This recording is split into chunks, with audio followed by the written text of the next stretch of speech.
ভক্তিমতী মায়েরা বৈষ্ণব মণ্ডলীগণ, আজ গৌরাঙ্গ মহাপ্রভু সেই প্রভাতে কালে অগণিত ভক্ত সঙ্গে লয়ে সচী মাতাকে প্রণাম করে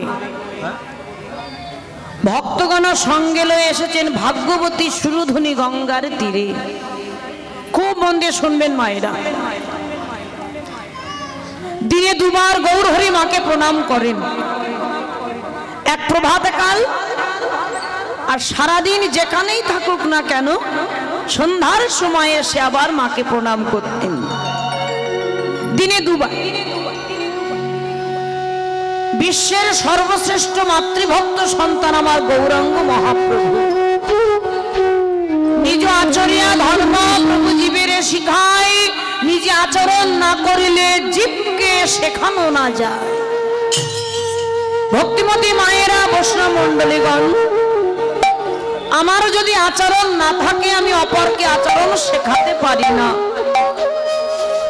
তাই গৌর হরি মাকে প্রণাম করে জগৎকে জানিয়েছে, হে জগতের জীব, আমি যেমন দিনে দুবার মাকে প্রণাম করি, তোমরা দুবার যদি না পারো অন্তত দিনে একবার মাকে প্রণাম করবে।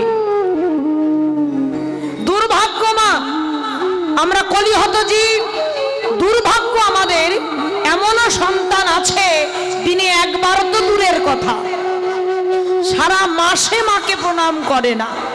সারা মাস তো দূরের কথা, সারা বছরেও মাকে প্রণাম করে না। একজন দুজন দিয়ে বিচার হয় না, এমনও আছে বাবা, দেখা যায় সারা বছরও তো দূরের কথা, সারা জন্মেও প্রণাম করে না, এমনও সন্তান দেখা যায়। শুধু ডিগ্রি থাকলে হবে না মা, তাই সন্তানকে ভগবত ভক্তি লাভ করাবেন। সাধুগুরু বৈষ্ণব গৃহে আসলে তাকে যে আগে প্রণাম করতে হয়, এই শিক্ষাটা মায়ের কাছ থেকেই সন্তান পায়। নিতাই গৌর হরি বল, হরি বল। গৌর হরি আচরণ করে জগৎকে জানিয়েছেন, হে জগতের জীব, তোমরা পিতা মাতাকে প্রণাম করবে আগে, শ্রদ্ধা করবে আগে। আদিগুরু মাতা পিতা মূরতি গঠিয়া দিল পাঠ্যগুরুর কাছে, পাঠ্যগুরু শিক্ষা বিদ্যা দিয়া দিল দীক্ষা গুরুর কাছে, দীক্ষা গুরু শ্রুতি মনে কৃষ্ণ নাম প্রদান নিল, আর শিক্ষা গুরু মার্জন করিয়া তার স্বরূপে বসালো। তাই পিতামাতাকে প্রণাম আগে করতে হবে, তারপরে আদিগুরু মাতা পিতা। তাই মাকে প্রণাম করে সুরধুনী গঙ্গার তীরে এসে হরি নামের খেলা খেলছেন। বৈষ্ণব পদকর্তা কলম দিলেন, গৌর হরিকে দর্শন করে তারা ভাবের অন্তরে দাঁড়িয়ে বাবা পদ লিখেছেন, লীলা দর্শন করেছেন। মা, কীর্তনের চানাচুর বিক্রি করা দরকার হয় না বাবা। যে খাবারগুলো খেলে পেট খারাপ করে, কলির জীব আমরা, দেখবেন বাচ্চারা ওই হাটে বাজারে গেলে কুড়কুড়ে কিনে খায় বাবা, তাই না? প্যাকেট জাতীয় খাবার খেলেই শরীর খারাপ করবে, পেট খারাপ করবে, তথাপিও খায়। হ্যাঁ কি না? হ্যাঁ কি না? খায় না? তাহলে কীর্তনে এমন এমন কীর্তন এখন বেরিয়েছে, সেগুলো ভালো মানুষ শোনে কেন? মুখরোচক খাবার খেতে ভালো লাগে, খেলেই কিন্তু পেট খারাপ করবে। কিন্তু গৌর হরির যে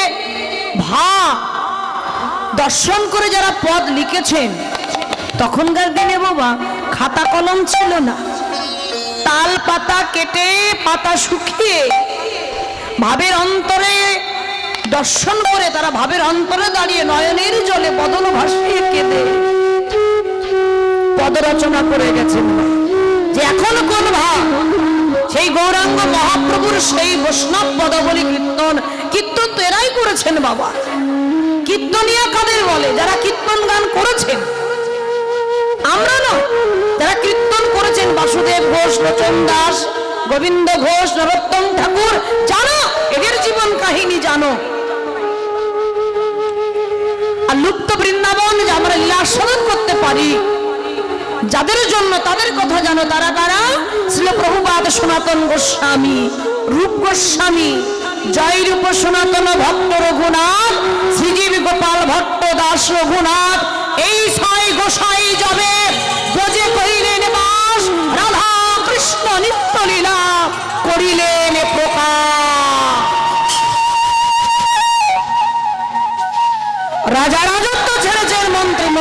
ছেড়ে দিয়েছেন বাবা। আমাদের কিছু নাই, আমরা ছাড়তে পারি না, আর সব ছেড়ে তারা চলে গিয়েছিল বৃন্দাবনে। কৃপা করো বলে কেঁদেছে। তাই তাদের কথা জানো। লীলা দর্শন করছেন গৌরহরি, ভাব দেখে পদ্রিকে ফেললেন বাবা। গৌরহরির কোন ভাব হচ্ছে, সুরধ্বনি তীরে আজ আমার গৌর কিশোর, সহচর গণ মেলি আনন্দে বিভোর। আনন্দে বিভোর হয়ে গৌরহরি খেলছে। কি খেলা? হরি নামের খেলা। কয় কলিযুগে শ্রী চৈতন্য অবতার হয় খেলিবার প্রবন্ধে করিলেন খোলার করতা। করের সঙ্গে তালযুক্ত না করিলে করতাল হয় না। করতালি দিয়ে হরিনাম করলে অনেক কাজ হয়। ডাক্তার মহানন্দ ব্রহ্মচারীতে টিকায় আছে যে তিনি পদে বলেছেন, নিজ নিজ দুয়ারে বসিয়া করতালি দিয়ে হরিনাম করো। আমা সঙ্গী দরকার নেই, নিজের সঙ্গী নিজে হয়ে দুয়ারে বসে করতালি দিয়ে হরিনাম করবে। খারাপ রেখাগুলো সরে গিয়ে ভালো রেখা উঠবে। তাই আজ গৌরহরি খেলা খেলছেন সুরধ্বনি গঙ্গার তীরে। কি খেলা? আমারে গোরা খেলায়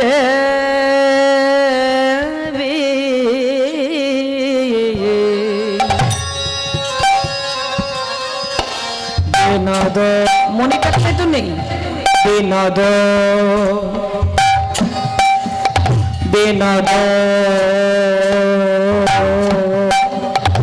ও খেলা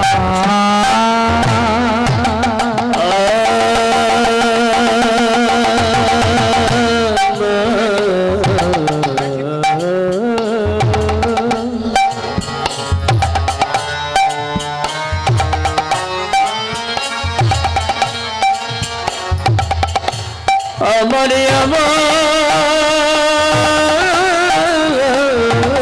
গুনা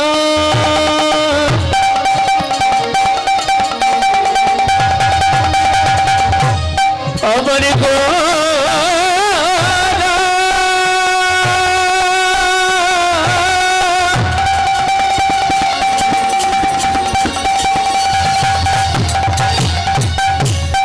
আমারে গো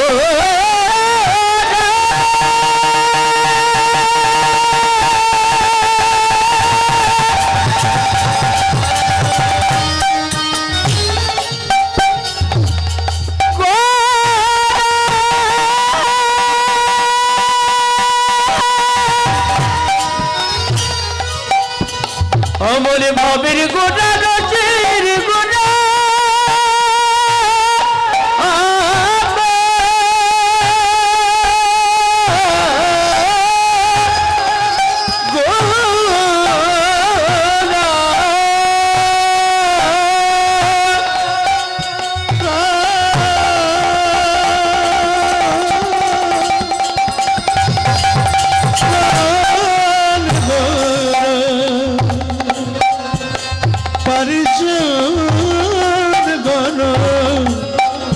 সঙ্গে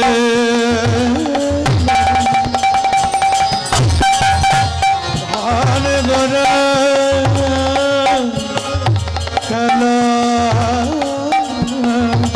চলিছে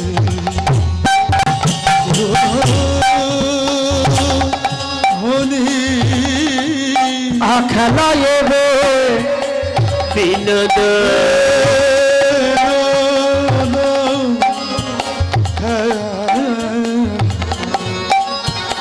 গোরাবানো মালি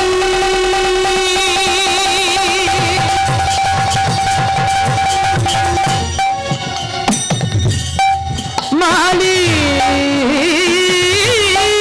পুলি নবী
গৌর হরি খেলছে বাবা।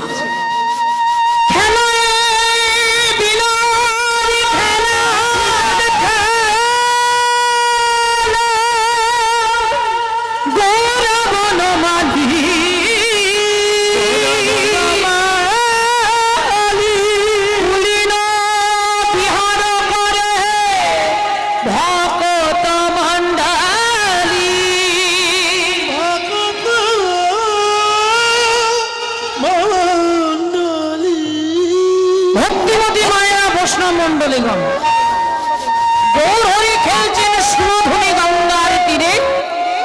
বললেন খেলায় বিনোদ খেলা গোরা বনমালী। আমরা আস্বাদন করতে এসেছি পদাবলী কীর্তন, মানে পদযুক্ত আবলী। পদ পদের পদার্থ এটাই যথেষ্ট, এটাই 3 ঘন্টা শেষ করা যাবে না, বুঝে নিন। খেলায় বিনোদ খেলা, বিনোদ শব্দের অর্থ কি? নূতন। বিনোদ মানে নূতন। নূতন খেলাটি কি? হরি নামের খেলা। তাহলে হরি নামের খেলা হচ্ছে নতুন খেলা। বলল হ্যাঁ, যে খেলা সত্য যুগে খেলেনি মা। কেন না? প্রয়োজন হয়নি। যে খেলা ত্রেতা যুগে খেলেনি বাবা। কেন না? প্রয়োজন হয়নি। যে খেলা দাপরেও খেলেনি, প্রয়োজন হয়নি। আস্তে আস্তে আস্তে আস্তে সত্য যুগের মানুষ যারা ধ্যান ধারণায় প্রাপ্ত হতো, তার আমার দিকে তাকিয়ে দেখুন। সত্য যুগের মানুষরা মা ভগবানকে পাবার জন্য এই এক পায়ের উপরে দাঁড়িয়ে, আমি কথাটা বলছি, বলাটা যতটা সোজা আমাদের দ্বারায় কখনোই সম্ভব নয়। এক পায়ের উপরে দাঁড়িয়ে 30,000 40,000 বছর ধরে সাধনা করতেন বাবা। বলি 30,000 40,000 বছর ধরে? বলো হ্যাঁ। কেন? সত্য যুগের মানুষের পরমায়ু কতদিন ছিল জানেন তো? মায়েরা বলো দেখি বাবা। 1 লক্ষ। সত্য যুগের মানুষের পরমায়ু ছিল 1 লক্ষ বছর। এই সংসার খেলা কতদিন ভালো লাগে দেখবেন আমাদের। তাই মনে হয় সংসারের মধ্যে কি আনন্দ আছে, হ্যাঁ কি না? যে বিয়ে করেছে কয়েক বছর পরে বন্ধুকে বলছে তুই আর জন্য বিয়ে করিস না। হ্যাঁ, এই যে কি জ্বালা। বলে তুই তো করেছিস তাই বুঝেছিস, আমি তো বিয়ে করিনি তাই বুঝবো কি করে। করেই দেখি। ভক্তিমতী মায়ের প্রশ্ন মন্ডলীগণ, ব্যাপারটা তো তাই নাকি? আমি তো করিনি তাই বুঝবো কি করে জ্বালাটা। তা সংসার খেলা বেশি দিন ভালো লাগে না। 1 লক্ষ বছর পরমায়ু কতদিন সংসার করবে? তাই 30,000 40,000 বছর ধরে সাধনা করতেন, সংসার ছেড়ে দিয়ে ভগবানকে পাওয়ার জন্য কঠোর সাধনা করতেন মা। তারপরে তো তারা ভগবানকে পেতেন। এবার আসুন ত্রেতা যুগ। ত্রেতা যুগে কি করেছেন? একটা শূন্য কমে গেল। ত্রেতা যুগের পরমায়ু হলো, আচ্ছা 1 লক্ষ থেকে একটা শূন্য কমে গেলে কত হয় মা? কত হয় বল? হ্যাঁ 10,000, ঠিক বলেছিস। তখন তারা কি করলেন? ভগবানকে পাবার জন্য যাগযজ্ঞ করেছিলেন। কলিযুগের মানুষ পারবে না, সময় আমাদের খুব কম সময়ে বেশি কাজ যাতে হয়। কেন? পরমায়ু খুব কম আমাদের। এবার আসুন ত্রেতা যুগ। হ্যাঁ, ত্রেতা যুগ চলে গেল। এবার দাপর, আর একটা শূন্য কমে গেল। তাহলে কত হলো? 1000। তাহলে দাপর যুগের মানুষের পরমায়ু ছিল 1000। তারা পূজা অর্চনা করেছেন। কলিযুগের মানুষ পারবে না, অনেক দেবতা আমাদের। কাকে ছেড়ে কাকে পূজা করবে? বলেন এক কৃষ্ণের চরণে জল তুলসী নিবেদন করলে সকল দেবদেবী জল তুলসী পায়নি। তাই গৌর হরি হরি বল, হরি বল। কেন? কলিযুগের মানুষের পরমায়ু খুব কম, তার থেকে আর একটা শূন্য কমে গেল, হলো 100। তাই 100 কিন্তু এখন আর কেউ, মানে খুব কম। ওই 10 গ্রাম ঘুরলে দেখা যাচ্ছে একটা দুটো পাওয়া যাবে। যেমন আমার বড় জেঠিমা 107 বছর পর্যন্ত বেঁচে ছিল। এই অষ্টমীর দিন দেহ রেখেছে 107 বছর। তাই কালোপুর গ্রামে, মানে আমার বাপের বাড়ি কালোপুরে, বনগার পাশে কালোপুর, আমাকে আপনারা সবাই চেনেন, একদম কাছের মানুষ আপনারা। তো এই 10 গ্রাম ঘুরলে একটা দুটো দেখা যায় যে 100 বছর, নাহলে গড় হিসাব করলে 50 থেকে 60 গড়ে। আমি গড় বললাম, সেটা 50 থেকে 60-এর মধ্যেই আমাদের চলে যেতে হবে। তার মানে আমাদের সময় কিন্তু খুব কম মা। নিতাই গৌর হরি বল, হরি বল। তাই সময় এত কম, গৌর হরি সুন্দর বার্তা দিলেন, তোমরা বদন ভরে হরি নাম করো, হরের নামই বা কেবলম। খেলা খেলছেন, বিনোদ খেলা মানে হরি নামের খেলা। হরি নাম ছাড়া জীবের কোনো গতি নাই, গতি নাই, গতি নাই। হরের নাম, হরের নাম, হরের নামই বা কেবলম। কালো নাস্তেব্য নাস্তেব্য নাস্তেব্য 3 বার বললেন। গতি অন্যথা বলে হরি নাম ছাড়া কোনো গতি নাই, গতি নাই, গতি নাই।